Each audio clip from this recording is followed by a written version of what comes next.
I was around during the film photography era. That's when I was young, when everyone used something like this. The professionals those days used SLRs, or people with more money, you know, the big uncles and dads that had a job would get an SLR. But most kids and most people generally would use one of these point and shoot plastic cameras, right? I actually still have the exact camera I had when I was 15. I think that was the first camera I ever had. My dad bought that for me. That is in storage at the moment. I can't show you right now. I should probably get it out.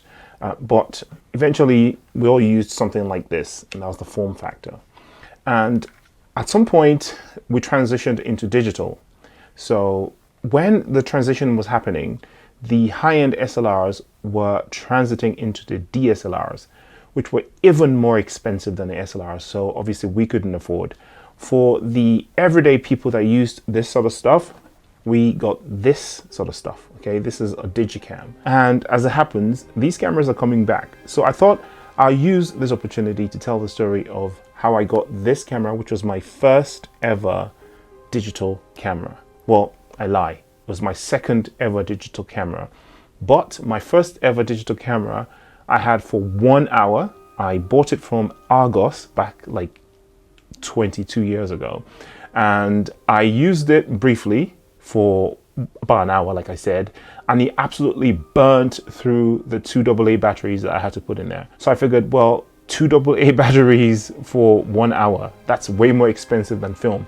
I must better go back to using film cameras. So I went back and used film cameras for a while, and the same month I put some money together to buy this camera.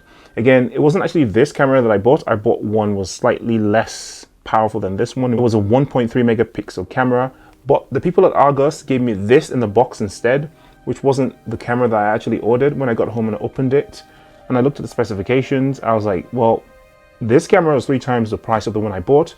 So I took it back to Argos. I said to Argos, hey, you gave me the wrong camera. Can I get the one I actually ordered? Even though this one was better. The salespeople at Argos at the time just basically told me, look, there's no refunds on that particular one. It was on sale. You bought it. No refunds. You're stuck with this one. Well, thank you. Fair enough. So I went home with a better camera. It was 3 times more expensive with a 2.1 megapixel sensor. So this camera was with me since then. I used it continuously for about 5 years until I upgraded to the Canon 350D. The Canon 350D I only just sold about a year ago. For about 22 years, I used this camera and the Canon 350D together, and that was it. And my film cameras. I still kept using my film cameras, by the way. And the thing is, I sold the 350D a year ago, and this has been in storage for over a decade now. Until just a few days ago, I was looking at my old channel and I saw some people talking about digicams. And it so happens that these cameras are now kind of back in fashion. It's a kind of a trend that is kicked off now since I think the pandemic. The thing is, before that, there was a trend of people trying to return to using film cameras, which is understandable. It slows you down, it makes you appreciate the photography better, etc. And knowing all this, it's absolutely natural that people would now head back to using these cameras, because a lot of the limitations that the film cameras had that people were reaching for, you can actually find in these cameras. One of them is the number of photos that you can take with these cameras is absolutely limited.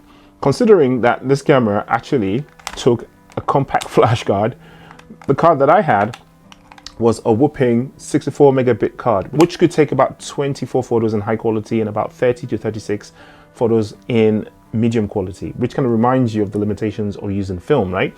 And even if you have a larger card, like a 128 card, which I think was the maximum of this camera, technologically speaking, the other limitation was this battery. Okay, the battery is actually charging at the moment because I'm going to do a full review of this camera. So if you're interested in that, make sure you subscribe. The battery would die out after taking about 30 photos. So regardless of how large your card was, you were still limited by the battery. Another limitation that we had was the viewfinder and the LCD screen. Some of these digicams didn't even have an LCD screen in the first place. The ones that did, the screen was only used for menu, okay, navigating the menu, and a post view of your photo. So if you took a photo, it would display the LCD, but only after you're taking the photo. So there was no preview. The viewfinder was also a see-through, one line through the viewfinder. there was no viewing through the lens, right? So you look through that, you just see right through the camera like you would on these plastic film cameras. At least some of these higher end plastic film cameras had like a guide that would at least give you that parallax guide. There was no parallax guide in this. It was just a see-through, pass-through viewfinder. So you had to mentally adjust for parallax. If you're taking photos from a distance, then it doesn't matter anyway. In case you're wondering, this is the Nikon Coolpix 775, and a lot of people had these cameras. Now, at the point of making this video, I don't actually know if it works or not. I'm just charging the battery. So after that, I'm going to test it. I'm actually going to go out and take some photos with this camera and see how that feels versus using one of these film cameras that's become quite expensive to use now with film just getting out of hand. And I will make a video about it. I might make a video about it. So if you're interested in that, make sure you subscribe. I'll see you in the next video. Peace.